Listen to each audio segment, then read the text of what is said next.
Bonjour et bienvenue au Rendez-vous économique, l'émission qui donne la parole aux entrepreneurs et aux porteurs de projets. Nous sommes aujourd'hui au groupe scolaire du Bas-Coudray et l'émission est réalisée sur le thème « Embarquez avec nous vers le bas carbone ». Et pour embarquer avec nous justement ce matin vers le bas carbone, j'ai le plaisir d'accueillir Antoine Barthaud. Bonjour Antoine. Bonjour Philippe. Vous êtes le dirigeant et fondateur de Captéléco, c'est bien ça? C'est ça.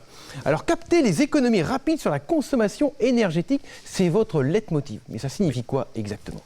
Bien, avant de commencer, je vais d'abord faire un rappel réglementaire puisqu'on s'inscrit dans un contexte qui est assez contraint, puisque en particulier le décret tertiaire qui oblige donc les maîtres d'ouvrage à abaisser leur consommation énergétique sur des durées donc de 2030, 2040, 2050. Donc des baisses de consommation énergétique significatives, donc soit en valeur relative ou absolue, peu importe. Et pour y parvenir, il y a un panel, on va dire, de bureaux d'études énergie classiques, donc qui vont préconiser des solutions techniques pour abaisser cette consommation énergétique. Souvent, ce sont des actions qui génèrent des travaux importants, donc qui sont quand même assez long à mettre en œuvre. Et donc la vision de Captéléco, c'est précisément d'anticiper ce phénomène de travaux pour aller chercher des économies rapides par le sous-comptage en jouant sur deux leviers qui sont la meilleure vision de la consommation énergétique dans ces bâtiments et également le deuxième levier qui porte sur l'optimisation du décret tertiaire. Donc pour parler du premier levier, la vision la précision de vision sur ces consommations énergétiques, ça va permettre justement d'aller chercher des anomalies, des surconsommations, des anomalies aussi de fonctionnement sur ces équipements de CVC, donc chauffage, ventilation, clim, sur les contrats également. Donc il y a énormément de choses que vont permettre cette vision de la consommation détaillée de ces énergies dans le bâtiment. Donc ça, c'est le premier élément. Et sur le deuxième élément, qui est plus réglementaire du coup, la réglementation, il faut savoir que le législateur encourage la mise en place de sous-comptage pour justement avoir avant de se préoccuper de faire des travaux, d'avoir une vision déjà de comment on consomme et comment on peut améliorer cette consommation énergétique. Donc pour le mettre en œuvre, évidemment, il y a des étapes à respecter. Donc en l'occurrence, la première, c'est de pouvoir identifier les réseaux fluides pour bien comprendre comment est organisé le bâtiment.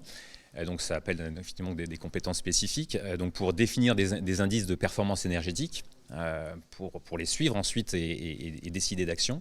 Et puis de transcrire ça sous forme de plans de comptage qui permettent d'organiser ensuite la deuxième étape qui est la pose et le paramétrage des capteurs qui vont permettre de remonter ces informations de suivi énergétique. Et donc là, ça appelle à des compétences aussi qui sont très larges, de l'IoT, de la gestion technique de bâtiment, GTB, et aussi sur les architectures réseau.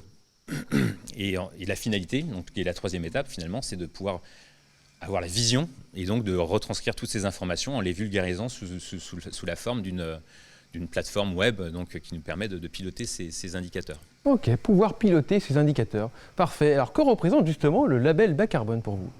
Alors, le label bas carbone, donc c'est vrai que nous on est un petit peu, j'ai une vision un peu tronquée parce que le label bas carbone s'adresse principalement aux bâtiments neufs. Nous on est plus sur l'amélioration de l'existant. Néanmoins, il y a quand même un élément du label qui est la sobriété énergétique. Donc clairement, on est vraiment dans cet objectif-là, y compris pour les bâtiments neufs, puisqu'on pouvait avoir un bâtiment qui est extrêmement performant énergétiquement, qui respecte le label, mais dont l'usage qui en est fait l'écarte de sa cible énergétique, ou encore dont l'exploitation des équipements n'est pas optimisée, et donc ne permet pas de répondre justement aux objectifs que ce qu'on s'est fixé au travers du label. Donc tout notre travail, c'est de donner des outils en fait aux maîtres d'ouvrage pour être dans la plaque. D'accord. Donc vous donnez des outils, mais on sent qu'au-delà de donner des outils, c'est votre métier, mais en même temps, il y a un engagement fort derrière. Il y a un engagement, il y a un accompagnement aussi, puisque je parlais d'usage du bâtiment, mais c'est aussi d'accompagner et de sensibiliser aussi les usagers à cette logique de bas carbone, donc de sobriété énergétique. Donc ça nécessite aussi un accompagnement humain. Pour faire cet accompagnement humain, j'imagine qu'il faut le faire avec le sourire. Alors, oui. Est-ce qu'on peut être optimiste sur l'avenir aujourd'hui?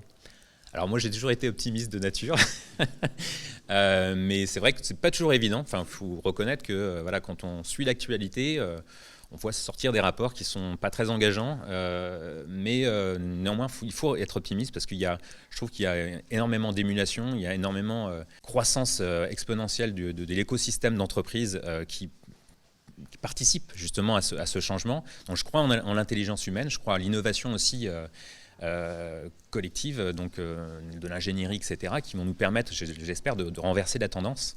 Et donc oui, donc il faut être optimiste. Oui. Il faut être optimiste pour pouvoir renverser la tendance. Exactement. Avec Antoine.